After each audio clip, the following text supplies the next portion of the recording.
L'ICP, c'est un outil stratégique pour optimiser tes efforts de vente sur les clients les plus pertinents. Salut, c'est Karine et aujourd'hui je t'explique comment établir un ICP efficace de façon à mieux segmenter ton marché et de prioriser tes prospects.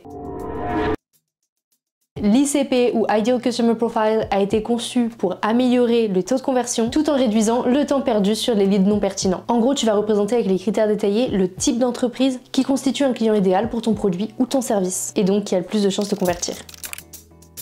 L'ICP est divisé en deux catégories, la partie vente et la partie marketing. On va voir les deux ensemble, mais laisse-moi d'abord t'expliquer la différence, parce que les deux n'ont ni le même objectif, ni la même approche. En gros, l'ICP vente va se concentrer sur des critères spécifiques comme la taille ou les revenus de l'entreprise, dans le but de qualifier les leads et de prioriser les clients les plus susceptibles de convertir. Alors que l'ICP marketing, de son côté, se concentre sur l'analyse des centres d'intérêt, des comportements d'achat ou encore des canaux de communication préférés. Donc on est plus sur de l'aide à la création de campagnes ciblées que sur de la priorisation des comptes à prospecter.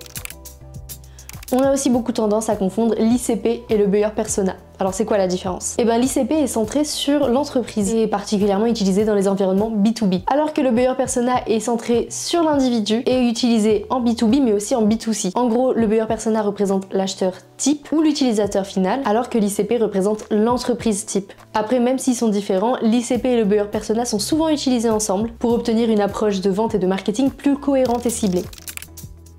On va maintenant passer au tutoriel sur comment trouver ton ICP. Tu auras besoin de prendre des notes pour les 5 premières étapes. Tu peux le faire sur Excel, sur Notion, sur tout ce que tu veux. En tout cas, je vais te demander de faire pas mal de recherches pour enfin mettre à plat et créer réellement ton profil à la dernière étape. Maintenant, comment trouver cet ICP? Alors déjà, la première étape consiste à réfléchir à la stratégie produit. Tu dois savoir ce que ton produit ou ton service apporte comme valeur à tes clients. Donc prends le temps de répondre à ces 3 questions. Quels sont les principaux avantages de ton offre? À quel problème spécifique ton produit répond? Et qui dans le marché a le plus besoin de ces solutions? Ça te permettra de mieux comprendre les industries, les tailles de l'entreprise et les types de clients qui trouvent le plus de valeur dans ton produit. D'ailleurs, tu peux aussi déterminer si ton offre est plus adaptée aux petites, aux moyennes ou aux grandes entreprises. Bref, une bonne compréhension de ta stratégie produit garantit un bon ciblage des prospects dès le départ.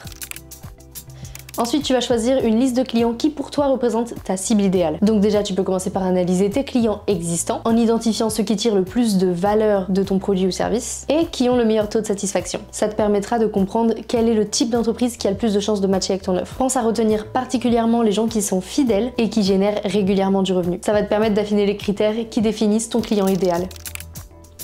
Maintenant que c'est fait, tu dois rassembler des données qualitatives et quantitatives. En les combinant, tu seras capable de définir tes meilleurs clients. Niveau données quantitatives, tu peux te tourner vers la taille de l'entreprise, le chiffre d'affaires, le secteur d'activité, le nombre d'employés et les technologies utilisées. Tu peux d'ailleurs obtenir ces infos avec l'aide d'un CRM, d'enquêtes ou de données publiques. Pour les données qualitatives, il va falloir se tourner directement vers tes clients, que ce soit via des entretiens, des feedbacks ou des études de cas. En tout cas, tu dois comprendre quels sont leurs principaux défis, comment ils utilisent ton produit et quelles fonctionnalités ils trouvent les plus utiles. Je te laisse t'arranger comme tu veux pour la présentation et la récupération des données. Tu peux faire un Excel pour t'y retrouver ou alors tout gérer depuis un CRM en fonction de ses fonctionnalités, c'est toi qui vois. En tout cas, tu dois bien identifier tous les points dont je t'ai parlé et surtout, trouver un pattern. Quelle taille d'entreprise dépense le plus chez toi? Pour quelles fonctionnalités sur ton outil? Et comment tes services aident ce type d'entreprise?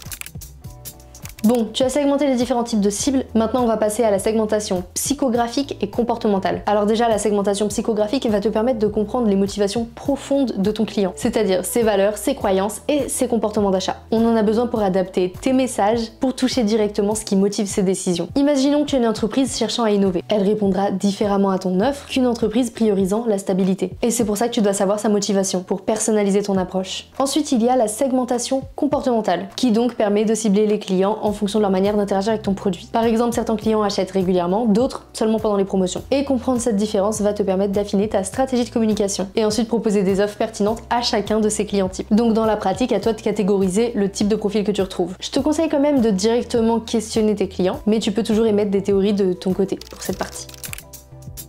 Cette étape-là, elle est un peu optionnelle en fonction de la taille de ton entreprise. En gros, le plus important, c'est que la team marketing et la team sales travaillent la main dans la main. Mais peut-être que dans ta boîte, les deux équipes sont rassemblées. En tout cas, si jamais c'est pas le cas, le marketing est souvent la première façon d'attirer et qualifier les leads, alors que les équipes de vente sont souvent celles qui concluent les contrats. D'où le besoin de collaborer entre les deux équipes. Il faut que les deux équipes se partagent des informations clés sur les clients et aussi les comportements et leurs besoins. Par exemple, la team marketing peut fournir des données sur les tendances d'engagement, les canaux de communication et les performances des campagnes. Et en contrepartie, l'équipe sales peut partager des informations sur les objections courantes, les cycles d'achat et les processus de décision au sein des entreprises cibles. C'est vraiment capital que les informations soient partagées entre les deux équipes et que du coup, les deux équipes sachent qui cibler.